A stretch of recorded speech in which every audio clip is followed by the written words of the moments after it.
टाटा न सिर्फ देश का वो ब्रांड जिसे बच्चा बच्चा जानता है, बल्कि पूरे भारत में शायद ही ऐसा कोई इंसान होगा जिसने जिंदगी में कभी भी टाटा का एक भी प्रोडक्ट इस्तेमाल न किया हो। देश के नमक से लेकर देश की एयरलाइंस तक, स्टील से लेकर कार्स तक, होटल से लेकर चाय तक, टाटा सब कुछ बनाता है। कुल जमा बात ये है कि अगर हम ये कहें कि टाटा सिर्फ देश का नमक ही नहीं बल्कि पूरा देश बनाता है तो भी गलत नहीं होगा। टाटा कोई कंपनी नहीं है, बल्कि ये कई कंपनी से बना एक ग्रुप है जो करोड़ों लोगों को रोजगार देता है और ये देश के वर्तमान और भविष्य दोनों को बना रहे हैं। और रतन टाटा देश के बाकी बिजनेसमैन अंबानी और अडानी से बिल्कुल अलग हैं। वो बिजनेसमैन नहीं बल्कि इंडस्ट्रियलिस्ट हैं। वो इंडस्ट्रियलिस्ट जिनके लिए पूरे देश के दिल में इज्जत है। और ऐसा नहीं है कि ये इज्जत सिर्फ रतन टाटा के लिए है, बल्कि JRD टाटा के टाइम से ही टाटा ऐसे काम करता रहा है जिससे उसे अपना आज का ये मुकाम मिला है। तो चलिए आज जानते हैं टाटा की पूरी कहानी। दोस्तों, टाटा की शुरुआत जमशेदजी टाटा ने की थी, जिनका जन्म 1839 में एक पारसी परिवार में हुआ था। बात है 19वीं सदी के अंत की। भारत के कारोबारी जमशेदजी टाटा एक बार मुंबई के सबसे महंगे होटल में गए, लेकिन उनके रंग के चलते उन्हें होटल से बाहर जाने को कहा गया। कहा जाता है कि उन्होंने उसी वक्त तय किया कि वह भारतीयों के लिए इससे भी बेहतर होटल बनाएंगे और 1903 में मुंबई के समुद्र तट पर ताजमहल पैलेस होटल तैयार किया गया। ये मुंबई की पहली ऐसी इमारत थी जिसमें बिजली थी, अमेरिकी पंखे लगे थे, जर्मन लिफ्ट मौजूद थी और अंग्रेज खानसामा भी थे। रतन टाटा के साथ ऐसा ही कुछ फोर्ड ने भी किया था, वो भी आपको बताएंगे। बस आपको वीडियो के लास्ट तक हमारे साथ बने रहना है। दोस्तों, टाटा के पूर्वज पारसी पुजारी थे, लेकिन जमशेदजी ने तो कपड़े, चाय, तांबा, पीतल और यहाँ तक अफीम के धंधे में भी अपनी किस्मत आजमाई, क्योंकि तब अफीम का धंधा कानूनी तौर पर मान्य था। उन्होंने इस दौरान काफी यात्राएं की और नई खोजों को लेकर वो बहुत ज्यादा उत्साहित रहते थे। ब्रिटेन की एक यात्रा के दौरान उन्हें लैंकाशायर कॉटन मिल की क्षमता का अंदाजा हुआ। साथ में ये एहसास भी हुआ कि भारत अपने शासक देश को इस मामले में चुनौती दे सकता है। और फिर उन्होंने ही 1877 में भारत की पहली कपड़ा मिल खोली थी। इम्प्रेस मिल्स का उद्घाटन उसी दिन हुआ जिस दिन क्वीन विक्टोरिया भारत की महारानी बनी। जमशेदजी के पास भारत के लिए स्वदेशी सोच का सपना था।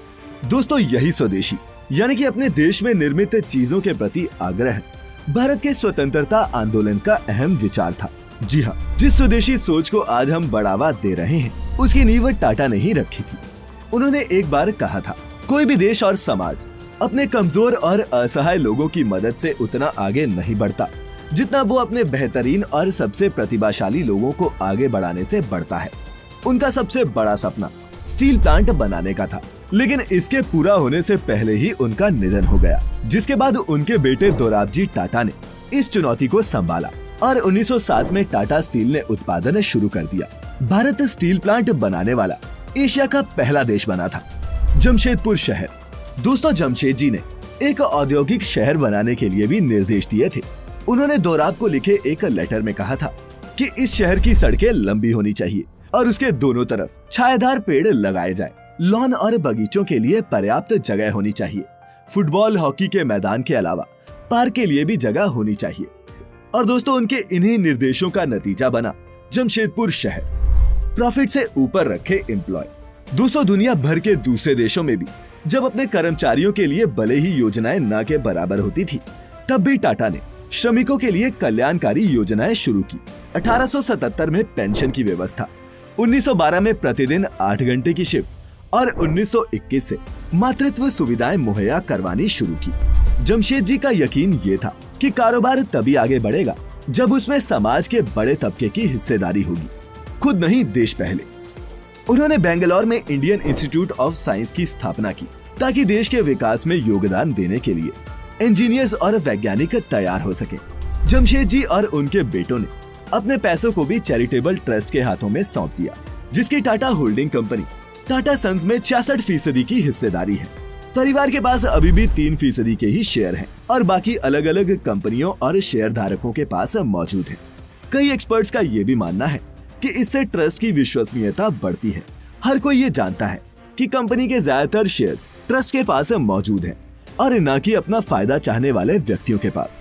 दोस्तों, टाटा के कारोबार को संवारने वालों में JRD यानी कि जहांगीर टाटा का अहम योगदान रहा है। वे 1938 में टाटा समूह के चेयरमैन बने। तब उनकी उम्र महज 34 साल थी और वे आधी शताब्दी तक कंपनी के मुखिया बने रहे। JRD उद्योगपति नहीं बनना चाहते थे, उनका सपना पायलट बनने का था। इसके चलते ही वे लुइस बेलराइट से भी मिले थे, जिन्होंने 1909 में पहली बार इंग्लिश चैनल पर उड़ान भरने का कारनामा दिखाया था। और दोस्तों, JRD ही भारत में पायलट बनने वाले पहले शख्स थे। 2 साल बाद उन्होंने भारत की पहली एयरमेल सर्विस शुरू की। तब वे उस विमान को खुद ही उड़ाया करते थे। यही मेल सेवा आगे चलकर भारत की पहली एयरलाइंस टाटा एयरलाइंस बनी। जी हाँ, ये वही एयरलाइंस है जिसे आज आप एयर इंडिया के नाम से जानते हैं। पहले तो ये टाटा और सरकार का संयुक्त उपक्रम था। जब इंफॉर्मेशन युग आया तो JRD ने 1968 में टाटा कंसल्टेंसी सर्विसेज की स्थापना की, ताकि कंपनी का पेपर वर्क कंप्यूटर के माध्यम से हो। और दोस्तों, आज TCS पूरे टाटा समूह की सबसे मुनाफे वाली यूनिट है, जो दुनिया भर में कंप्यूटर सॉफ्टवेयर्स की आपूर्ति करती है। 1991 में रतन टाटा समूह के मुखिया बने। तब उदारीकरण का दौर शुरू हो गया था और रतन टाटा ने दुनिया भर में पांव पसारने शुरू किए। टाटा समूह ने टेक्लिटी का अधिग्रहण किया। इसके अलावा इंश्योरेंस कंपनी AIG के साथ उन्होंने बॉस्टन में एक संयुक्त इंश्योरेंस कंपनी खोली। उन्होंने यूरोप के कोरस टी का भी अधिग्रहण कर लिया। हमेशा से ही रतन टाटा का फोकस ऑटो सेक्टर की कंपनी टाटा मोटर्स पर रहा है। उन्होंने इसके जरिए कई तरह के प्रयोग भी किए। मसलन मिडिल क्लास की कार के सपने को पूरा करने के लिए लखटकिया नैनो को लॉन्च किया और टाटा ने पहली देसी पैसेंजर कार इंडिगा को भी बनाया था। इंडिगा को लेकर रतन टाटा काफी उत्साहित थे, लेकिन शुरुआती दिनों में उन्हें उम्मीद के मुताबिक नतीजे नहीं मिले। इस वजह से रतन टाटा ने अपने कार बिजनेस को बेचने का फैसला किया। इस बिजनेस को खरीदने के लिए अमेरिका की कार निर्माता कंपनी फोर्ड ने दिलचस्पी दिखाई थी। डील फाइनल करने के लिए रतन टाटा को अमेरिका में फोर्ड मोटर्स के हेडक्वार्टर बुलाया गया। हेडक्वार्टर्स में 3 घंटे तक चली मीटिंग के दौरान फोर्ड के अधिकारियों का व्यवहार थोड़ा अपमानजनक रहा था। फोर्ड के अधिकारियों ने रतन टाटा से ये तक पूछ दिया कि जब आप कुछ नहीं जानते तो कार बनाना शुरू ही क्यों किया था। असल में फोर्ड के ये अधिकारी ये दिखा रहे थे जैसे वो टाटा के कार कारोबार को खरीदकर उन पर एहसान कर रहे हैं। लेकिन रतन टाटा ने ये डील कैंसिल कर दी। उन्होंने भारत वापस आकर एक बार फिर टाटा मोटर्स पर फोकस किया। इसी बीच साल 2008 की मंदी से फोर्ड मोटर्स को काफी नुकसान उठाना पड़ा।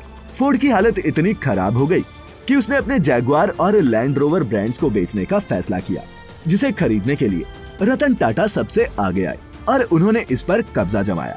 इस तरह से रतन टाटा ने अपने अपमान का बदला लिया था। आर्थिक मंदी के दौर में टाटा को लेकर एक बड़ा विवाद उठा जब टाटा ने यूरोप के अपने स्टील ऑपरेशंस के बड़े हिस्से को बेचने का फैसला किया। तब ब्रिटेन की कर्मचारी यूनियंस ने आरोप लगाया कि टाटा अपने मूल्यों के प्रति ईमानदार नहीं है। तब रतन टाटा भारत से सीधे ब्रिटेन पहुंचे और घोषणा की कि बिना किसी सलाह मशवरे के ऐसा नहीं होगा। दिसंबर 2012 में रतन टाटा ने टाटा ग्रुप की कमान टाटा परिवार से बाहर के व्यक्ति साइरस मिस्त्री के हाथों में दे दी थी और उन्हें कंपनी का चेयरपर्सन नियुक्त किया गया था। दोस्तों, टाटा समूह के कारोबार का मुख्य उद्देश्य पारसी उक्ति हमाता हुक्ता और हवाष्टा पर आधारित है, जिसका मतलब है अच्छे विचार, अच्छे बोल और अच्छे काम। लेकिन जब कारोबार बढ़ता चला जाता है तो ये भी मुश्किल होता जाता है। आपको क्या लगता है कि टाटा किस तरह के इंसान हैं? नीचे हमें कमेंट करके जरूर बताएं। साथ ही अगर आपको आज की ये वीडियो पसंद आई हो तो इसे लाइक करने के साथ साथ अपने दोस्तों और रिश्तेदारों के साथ शेयर करना ना भूलें। अगर आप ये वीडियो YouTube पर देख रहे हैं तो सब्सक्राइब करें हमारे YouTube चैनल्स को और उस बेल आइकन को दबा दें ताकि आपको नई वीडियो की नोटिफिकेशन तुरंत मिल जाए। और अगर आप इस वीडियो को Facebook पर देख रहे हैं तो लाइक करें हमारा Facebook पेज। फिलहाल आज के लिए बस इतना ही। आपका बहुत बहुत शुक्रिया।